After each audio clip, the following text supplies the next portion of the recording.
agora eu vou aqui dar continuidade para chamar agora o meu amigo Gustavo Uchoas Guimarães. Espera aí, tá aqui a Malu. Espera aí. Epa! Às vezes você arrasta o mouse não vem. Pois é. Gustavo Uchoas. Aqui, gente, ó, eu falei com o Gustavo que eu ia pedir desculpas para ele publicamente, porque no banner eu coloquei Gustavo Uchoa. É o Uchoas, né? Gustavo Uchoas Guimarães, ele mora lá em Ipatinga. Nós nos conhecemos em 2019, né, na feira do livro de Ipatinga, né? Inclusive, nós... Opa! Que falha que é essa, gente? Aqui. Esse livro aqui, esse mesmo é dele, né? De Gustavo, Histórias e Culturas Indígenas na Mantiqueira e Vale do Rio Verde. Gustavo é professor de História, é autor dos livros, esse livro, né, Histórias e Culturas Indígenas na Mantiqueira e no Vale do Rio Verde, Intimidade com a História, volume 1. Né? Meu amigo Bemol Caiapó, você tem que ser unido, é isso mesmo.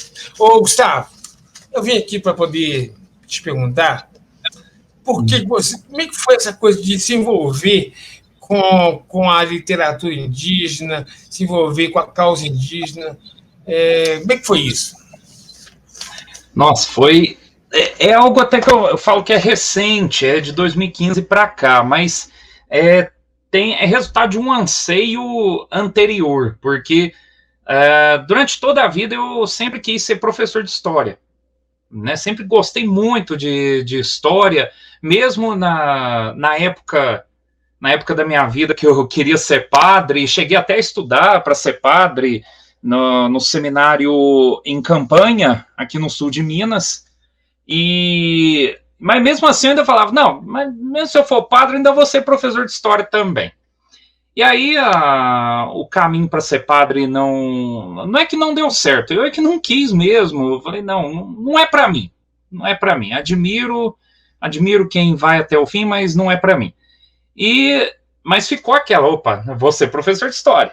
Fui, beleza, aí estudei e tal, né, meus caminhos de vida aí.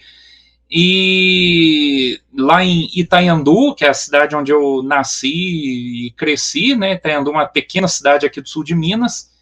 E aí pensei, bom, mas tá, agora sou professor de história, tal, mas tem que ter uma área para eu, não sei, eu preciso de uma área assim que me desperte uma paixão e que eu fale, nossa, essa área aqui eu vou me dedicar além daquilo que eu faço na escola. Porque na escola a gente tem que explicar de tudo, né? Na escola a gente tem que dar conta de tudo. Os alunos perguntam aí, desde antiguidade até século XXI, a gente tem, né, dar conta. Mas eu queria uma área da história que eu pensasse assim, nossa, isso aqui eu vou me dedicar ao longo da vida aí, para além da sala de aula. E aí, em 2014, eu tive a oportunidade de participar de um curso de extensão em Cultura e História dos Povos Indígenas, na Universidade Federal de São João del Rei, coordenado pela minha queridíssima professora, amiga Maria Leônia Chaves de Rezende. E aí, eu comecei a fazer o curso, falei, eu acho que agora eu estou me encontrando aqui.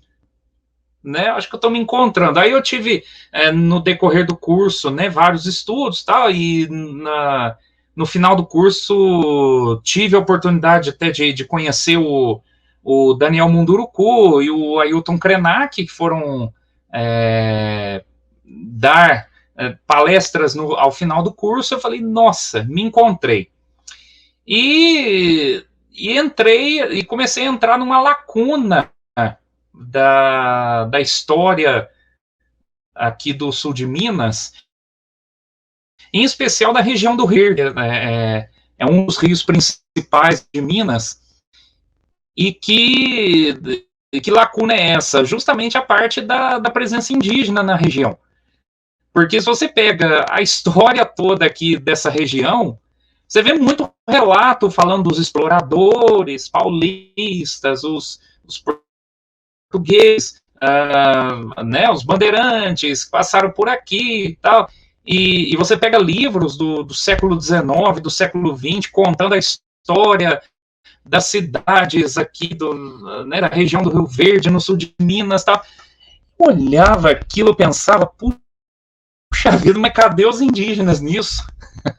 Ainda mais você pensar que a região aqui tem localidades com nomes indígenas, né?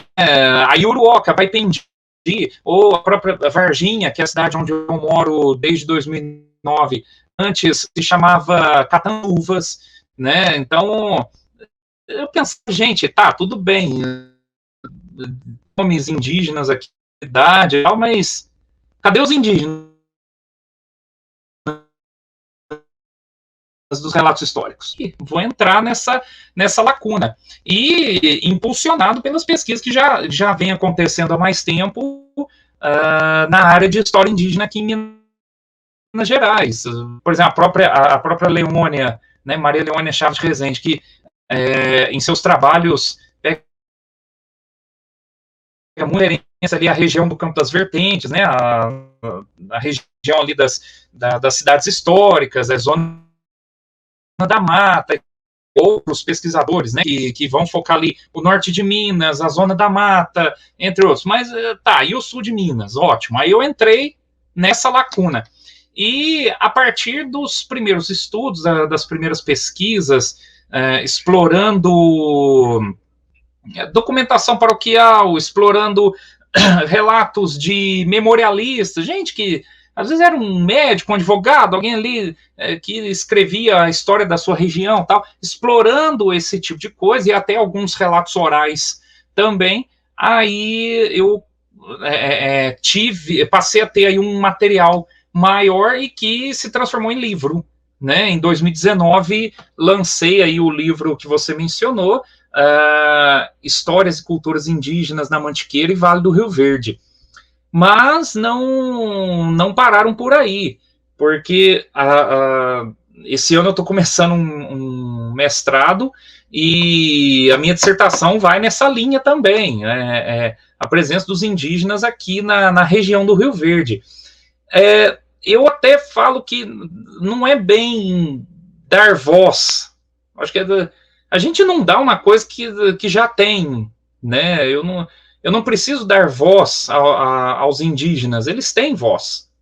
Mas, digamos que através dos meus ouvidos, através das minhas pesquisas, quer dizer, eu procuro dar ouvidos àqueles que já não estão entre nós. Então, eles falam, né, esses indígenas, os Puri da região da Mantiqueira, se bem que, né, hoje até um processo de crescimento do povo Puri que eu acho maravilhoso. Eu gosto de acompanhar, né, ali a história, a cultura do povo Puri ali na Mantiqueira, e também ali no interior de São Paulo e Rio, né, mas outros grupos que no processo de encontros e conflitos, com o passar do tempo, foram sendo apagados ou negligenciados dos relatos. Então, mas são povos que têm voz, e eu dou os meus ouvidos para eles. Falem, né? Porque, como bem disse o professor Edson, né? Alguém que eu já acompanho faz um tempo já e admiro o trabalho. E, como disse o professor Edson, é legal essa parceria dos indígenas com os não indígenas, né? Então, e reconhecendo o protagonismo dos indígenas. E aí a gente pende para a literatura, né? Porque eu gosto de estudar literatura, acho, mesmo assim, como historiador, eu acho o estudo da literatura algo bastante interessante para ir além dos estudos históricos e compreender, né, as mentalidades de cada época e tal. E aí, pegando nessa toada, né, literária, eu vejo o livro Soldado Errante como algo, digamos, até revolucionário, ou usando um linguajar da minha formação católica, digamos que o Soldado Errante seria uma oportunidade de remissão. Mas remissão do quê? Né? A literatura brasileira tratou os indígenas muito mal. Né? Você pega, por exemplo, o José de Alencar, né, com suas obras. O indígena, uma ideia muito romantizada, uma ideia muito idealizada demais e tal. Ou se você faz um caminho aí histórico pelo século XX, você tem, por exemplo, a obra Martim Sererê, do Cassiano Ricardo, que foi lançada em 1928, e a obra Martim Sererê entrou aí num movimento nacionalista do modernismo, mas se você olha os detalhes da obra, o indígena ainda sai no prejuízo, porque para quem não conhece o enredo de Martim Sererê, você começa com a Índia, resumindo aqui rapidamente, né, a Índia Uiara, que vive no Brasil, um Brasil do passado que só tinha o Uia. E a Índia Uiara, ela, para se casar, ela coloca como condição que trouxessem à noite. Né, até usa, né, como base relatos dos povos tupis, né? E aí, quem é que traz, no livro Martim Sererê, quem é que traz à noite? Um marinheiro português. E quem é a noite trazida? Os negros. Então, e aí, a partir disso, o livro Martim Sererê coloca da união da indígena, simbolizada pela Uiara, com o marinheiro português, com a noite, né, simbolizado pelo negro. A partir disso, forma-se o gigante de botas, que é o antepassado heróico do Brasil. Aí, a partir disso, acabou o que se queria aí de valorização do indígena, porque aí começa o livro todo começa aí a valorizar o gigante de botas, que seria o bandeirante, né? Então, e entre outros exemplos aí, a gente vê o indígena, digamos assim, prejudicado na literatura. Então, há uma movimentação aí de remissão, né, ou de reparação, uma reparação, né, através da literatura, tanto da literatura produzida por indígenas, quanto aquela literatura produzida por não indígenas que entra em temáticas indígenas. E aí se encaixa o Soldado Errante, né, como se fosse um movimento, né, contribuindo para um movimento de remissão da literatura, de uma reparação com relação aos povos indígenas, né, e trazendo mesmo uma denúncia de tantas violências aí sofridas pelos povos indígenas e pela floresta. Então, e isso me impulsiona também, né, eu gosto, assim, de ler os indígenas, ou ler sobre os indígenas, de pesquisar, não tendo o indígena como objeto de estudo. Eu acho, não gosto dessa expressão, e não acho que, e não é a melhor expressão, né, falar, o indígena é meu objeto de estudo, ou qualquer pessoa, qualquer grupo, na verdade, né, vamos dizer assim, mas de ter mesmo, de pesquisar, atuar na pesquisa de história indígena como um parceiro, aquele que empresta os ouvidos para que os indígenas falem, né? No caso aqui da região do Rio Verde, eu ainda pesquiso o passado, né? A formação dos municípios aqui da região do Rio Verde, o protagonismo indígena nisso, né, nesse processo, a integração, né, aí usando um conceito aí a partir de Dom Manuel Monteiro, né, a integração do indígena a essa sociedade que se formava aqui, né, no sul de Minas, e mais essa parte do passado, mas eu ainda quero ver, ou eu, ou outros pesquisadores, né, que eu ainda espero que alguém se debruce aqui na região a respeito dos indígenas de hoje. Porque se você pega, por exemplo, usando informações do censo, né, do censo de 2010, aqui no sul de Minas, nos 155 municípios que compõem o sul de Minas, quase 2.000 pessoas se declararam indígenas. Então, quer dizer, não é coisa do... Tem o questionamento, quem são esses indígenas? Quem são essas pessoas que se declaram indígenas aqui no sul de Minas no início do século XXI? Então, digamos assim, eu não tenho, as minhas pesquisas não chegaram nessa parte, ainda não voltaram para essa parte, mas espero, né, que tenhamos aí avanço nas pesquisas, que possamos cada vez mais dar ouvidos a esses que querem falar e precisam falar. E claro, contando também com a parceria da literatura, né? E aí o Soldado Errante sendo esse, digamos assim, até né, usando um trocadilho aí, usando um trocadilho,